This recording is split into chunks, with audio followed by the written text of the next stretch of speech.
Halo semuanya, kita akan mempelajari RPP dan modul ajar akomodatif. Keragaman peserta didik dalam kebutuhan belajar menjadi hal penting yang harus direspon, yang tersurat dalam program pelaksanaan pembelajaran yang bersifat akomodatif. Akomodasi yang layak bagi seluruh peserta didik terdapat dalam PP nomor 13 tahun 2020. Setelah Ibu Bapak menyusun PPI, maka sekarang Ibu Bapak bisa menyusun RPP atau modul ajar akomodatif untuk peserta didik berkebutuhan khusus. Berikut langkah-langkah pembuatan RPP atau modul ajar akomodatif.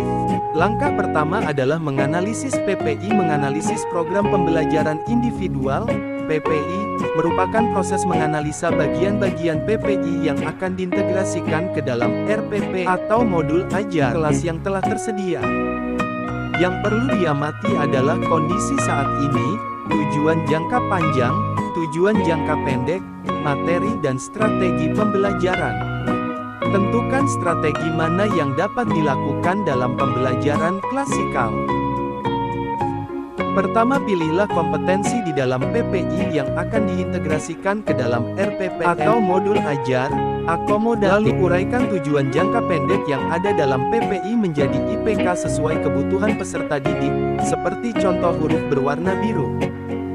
Sedangkan bagi Ibu Bapak yang menyusun modul ajar, uraikan tujuan jangka pendek yang ada dalam PPI menjadi tujuan pembelajaran sesuai kebutuhan peserta didik, seperti contoh huruf berwarna merah. Langkah kedua, menyesuaikan indikator pencapaian kompetensi atau tujuan pembelajaran dengan mapel, materi, tema atau pokok pembahasan yang dipelajari dalam RPP atau modul ajar.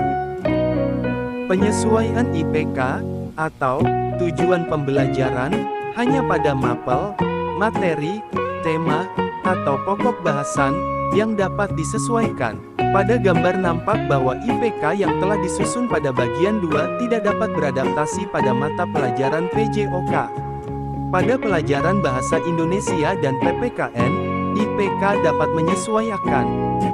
Hal ini disebabkan pada kedua mata pelajaran tersebut, keterampilan membaca dipergunakan secara maksimal. Langkah ketiga adalah menentukan area yang akan diadaptasi, yaitu tujuan, proses, isi, penilaian, asesmen formatif dan sumatif. Selanjutnya langkah keempat adalah mengintegrasikan hasil adaptasi ke dalam RPP atau modul ajar yang tersedia. Berikut disajikan contoh RPP akomodatif dengan peserta didik bernama Melody. Menuliskan identitas dan kemampuan awal, baseline, berdasar asesmen dan planning metrics. Menuliskan indikator pencapaian kompetensi seperti huruf berwarna merah. Lalu selanjutnya ini adalah contoh dalam mengakomodasi tujuan pembelajaran. Berikut ini contoh dalam mengadaptasi area proses pada RPP. Karena tujuan, proses dan isi dilakukan modifikasi simplifikasi, maka evaluasi pun mengalami penyesuaian. Silahkan Ibu dan Bapak susun evaluasinya. Selamat mencoba, saya tunggu ya evaluasi untuk Melody. Bagi Ibu Bapak yang telah melaksanakan kurikulum Merdeka, disajikan contoh modul ajar Kenzo sebagai berikut. Selanjutnya ini adalah contoh dalam mengakomodasi tujuan pembelajaran pada modul ajar akomodatif dengan peserta didik bernama Kenzo. Menuliskan identitas dan kemampuan awal, baseline, berdasar asesmen dan planning metrics.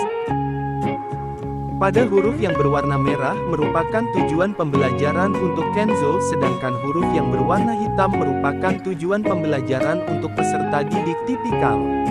Pada huruf berwarna hitam namun ada blok merah merupakan tujuan pembelajaran yang ditujukan untuk Kenzo dan peserta didik tipikal. Selanjutnya berikut ini contoh dalam mengadaptasi proses pada modul ajar akomodatif. Pada kegiatan penutup, huruf yang berwarna merah merupakan kegiatan yang telah disesuaikan untuk Kenzo, sedangkan yang berwarna hitam ditujukan untuk peserta didik tipikal. Selanjutnya berikut adalah contoh asesmen sumatif untuk peserta didik bernama Kenzo. Ibu, Bapak bisa menyesuaikan komponen RPP dan modul ajar sesuai dengan kebijakan di sekolah masing-masing. Selamat berkreasi!